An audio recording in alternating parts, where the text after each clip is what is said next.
এমন ব্যক্তি যে গোপনে দান করে। কিভাবে দান করে? কতটা গোপনে দান করে? হাত্তা লা তা'লামু শিমালু মা তুনফিকু ইয়ামিনু, এত গোপনে দান করে যে তার ডান হাত কি দান করেছে বাম হাত সেটা টের পায় না। সুবহানাল্লাহ। এই হাত দিলে কি এই হাত সাথে থাকবে না? তারপরও আল্লাহ রাসূল সাল্লাল্লাহু আলাইহি ওয়াসাল্লাম হাদিসের ভাষ্যটা, বাক্য চয়নটা এমন ভাবে করেছেন যে এত গোপনে দেয় যে এই হাত কি করে এই হাতই জানে না, এই হাত কি করে এই হাতই জানে না। গোপনে দান করে। প্রকাশ্যে দান করা জায়েজ, দেখিয়ে দান করা জায়েজ আছে, কিন্তু শ্রেষ্ঠ দান, ভালো দান হচ্ছে গোপনে দান। কারণ দেখিয়ে দান করলে এটা আল্লাহর কাছে কবুল হতেও পারে, নাও হতে পারে। আপনার মনের মধ্যে রিয়া, লোক দেখানো ভাব থাকতে পারে, তাই না? আমাদের দেশে অনেক প্রোগ্রামে, মসজিদে, মাহফিলে বলে যে অমুক ভাই চেয়ারম্যান সাহেব, অমুক এমপি, অমুক দানবীর, উনি 1 লক্ষ টাকা বলেন মারহাবা। তো সবাই বলে মারহাবা, আর উনারও একটা ইচ্ছা যে আমার একটু বলুক সবাই মারহাবা, দানবীর বলুক, আমি যে শিল্পপতি, বিজনেস ম্যাগনেট, একটু নাম টাম হোক আমার। এই যে নাম হোক, একটু নাম ফুটানোর মানসিকতা নিয়ে যে 1 লক্ষ টাকা দান করলো, একটি টাকা আল্লাহর কাছে কবুল হয়নি।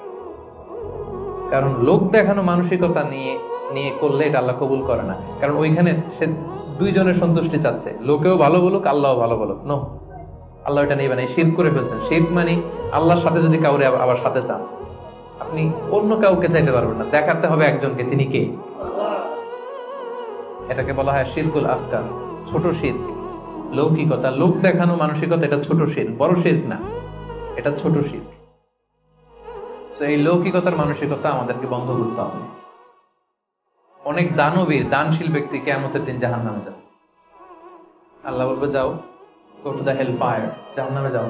সে বলবে আল্লাহ আমি তো কোটি কোটি টাকা দিয়েছি, ইয়াতিমখানা করলাম, মসজিদ করলাম, এটা করলাম, চ্যারিটি ফাউন্ডেশন করলাম, এত দান সাদকা করার পরে আমি জাহান্নামে যাব? আল্লাহ বলবেন সেটা তুমি করেছো, মানুষ তোমাকে হাতেনতাই বলবে, দানবীর বলবে, তোমাকে বিজনেস ম্যাগনেট বলবে, নাম ফুটানোর জন্য বলছো। তো নাম তো দুনিয়াতে হয়েছে, যেটা চাইছিলে ওটা তো পাইছো, আমার কাছে কি? আমার কাছে তোমার জন্য কিছু নাই, যাও জাহান্নামে যাও। ওইরকম দানশীল যেন আমরা না হয়, আল্লাহ আমাদেরকে হেফাজত করুন। গোপনে দান, যদিও সেটা অল্প হয়। কেউ নাই, একটা লোক বসে আছে অন্ধ, আস্তে করে 100 টাকা বের করে দিয়ে দিলেন, কেউ দেখে নাই, দেখার দরকারও নাই। যিনি দেখার দরকার উনি দেখছে, উনি কে? আল্লাহ। মসজিদের দান বাক্স 500 টাকা দিয়ে দিলেন, কেউ দেখে নাই। এটা দুনিয়ার কাউকে খুশি করার জন্য আপনি দেননি, শুধু আল্লাহকে দেখানোর জন্য দিয়েছেন। এই দানটা আল্লাহ খুব পছন্দ করে। সাদাকাতুস সির তুতফিউ গাদাবার রব, গোপন দান আল্লাহর রাগকে প্রশমিত করে, আল্লাহর রাগকে কমিয়ে দেয়। গোপন দান, জন্য এই গোপন দানটা খুবই জরুরি। মুসনাদে আহমদ ইবনে হাম্বলের একটি হাদিস, পৃথিবী যখন আল্লাহ বানালেন, পৃথিবী কাঁপতে আরম্ভ করেছে, হেলে দুলে পড়ছে। আল্লাহ পৃথিবীতে পাহাড় নামিয়ে দিলেন, পাহাড় ঢুকিয়ে দিলেন। পাহাড় যখন প্যারেকের মতো ঢুকিয়ে দিলেন পৃথিবীতে, পৃথিবী আর কাঁপে না, আর ভূমিকম্প হয় না, আর নড়ে না। এই দৃশ্য ফেরেশতারা দেখে তো অবাক, বললেন ইয়া আল্লাহ, পাহাড়ের এত শক্তি যে পৃথিবীর মধ্যে পাহাড় যখন প্যারেকের মতো ঢুকাই দিলেন, পৃথিবী আর কাঁপে না, পৃথিবী একেবারে স্টেবল। ইয়া রাব্বি হাল মিন খালকিকা শাইউন আশাদ্দু মিনাল জিবাল, আল্লাহ আপনার সৃষ্টির মধ্যে পাহাড়ের চাইতে শক্তিশালী কি কিছু আছে? ফেরেশতারা জিজ্ঞেস করছে। আল্লাহ বলেন কি সেটা? আল হাদিদ, লোহা। আল্লাহ বললেন লোহা পাহাড়ের চাইতে শক্তিশালী, কারণ লোহা দিয়ে পাহাড় কাটা যায়, ঠিক না? লোহার হাতুড়ি দিয়ে পাহাড় কাটা যাবে না। ফেরেশতারা বললেন হে আল্লাহ, হাল মিন খালকিকা আশাদ্দু মিনাল হাদিদ, তাহলে লোহার চেয়েও কি শক্তিশালী কিছু আপনার সৃষ্টিগুলোর মধ্যে আছে? আল্লাহ বললেন না, সেটা হচ্ছে আন্নার, আগুন। কারণ আগুনের মধ্যে লোহা ঢেলে দিলে লোহা গলে যায়। তাইলে লোহা শক্তিশালী নাকি আগুন? শক্তিশালী। ফেরেশতারা আবার আশ্চর্য হয়ে বলল ইয়া রাব্বি হাল মিন খালকিকা শাইউন আশাদ্দু মিনান নার, আল্লাহ আগুনের চাইতে শক্তিশালী কিছু আছে? আল মা, পানি। আল্লাহ বললেন পানি আরো শক্তিশালী, কারণ আগুন দাউ দাউ করে জ্বলে, ওখানে পানি দিলে কি হয়? আগুন ধপ করে নিভে যায়। ফেরেশতারা আবার অবাক, বললেন ইয়া রাব্বি হাল মিন খালকিকা শাইউন আশাদ্দু আলাল মা, পানির চাইতে শক্তিশালী কি কিছু আছে আপনার সৃষ্টির মধ্যে? আল্লাহ বললেন আছে। আর রিহ, বাতাস, কারণ বাতাসের ধাক্কায় পানি একদিক থেকে আরেক জায়গায় যায়। জলের মধ্যে যখন বাতাসের উচ্ছ্বাস হয়, জলোচ্ছ্বাস তৈরি হয়, তাহলে বাতাস আরো শক্তিশালী। ফেরেশতারা বললেন ইয়া রাব্বি হাল মিন খালকিকা আশাদ্দু মিনার রিহ, আল্লাহ বাতাসের চাইতেও কি কোনো শক্তিশালী কিছু এই মহাবিশ্বে আছে? আল্লাহ বললেন আছে। এটাকে বনি আদম, এমন বনি আদম যে গোপনে দান করে,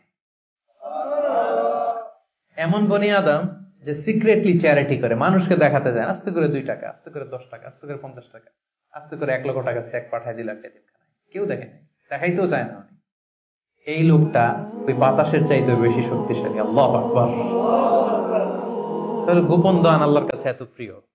যারা গোপনে দান করে তাদেরকে আল্লাহ তাআলা সেদিন আরশের নিচে ছায়া দিবেন। সুবহানাল্লাহ। এজন্য প্রিয় ভাইরা, আমাদের প্রত্যেকের কিছু গোপন আমলের দরকার আছে। গোপন, এটা কাউরে দেখানোর দরকার নেই। সবকিছু মানুষকে দেখাতে হয় না, সবকিছু ছবি তুলে ফেসবুকে দিতে হয় না। কিছু পার্সোনাল জিনিস থাকা লাগে, পার্সোনাল একটা area, personal space, personal life, personal charity, personal good deeds, এটা লাগবে আপনার। এটা আল্লাহ তাআলা বেশি পছন্দ করে। আল্লাকা সিররুন ইনদাল্লাহ বাইনাকা আনতা ওয়া বাইনাল্লাহ। এমন কোন গোপন জিনিস তোমার আর তোমার রবের মাঝে আছে যেটা তোমার রব ছাড়া কেউ জানে না?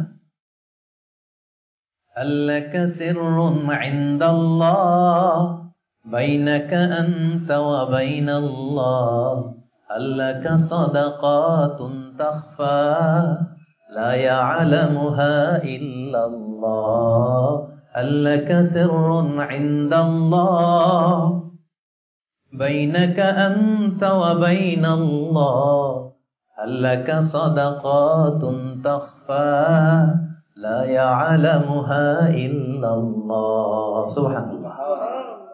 তোমার আর তোমার রবের মাঝে এরকম গোপন কোনো ডিলিংস আছে যেটা কেউ জানে না? জীবনে কখনো গোপন দান করছো যেটা কেউ দেখেনি? ওইটাই কাজে লাগবে। এজন্য ষষ্ঠ শ্রেণী হচ্ছে ওই ব্যক্তি যে গোপনে দান করে, সিক্রেট চ্যারিটি করে। গোপনে দান করতে রাজি আছেন তো সবাই? নট নেসেসারি যে খুব বিগ অ্যামাউন্ট লাগবে। 1 রিঙ্গিত, 1 রিঙ্গিত, ওইটারে আল্লাহ পেলে পুষে উহুদ পাহাড়ের সমান উঁচু করে আপনার আমল নামায় ঢুকাই দিবে।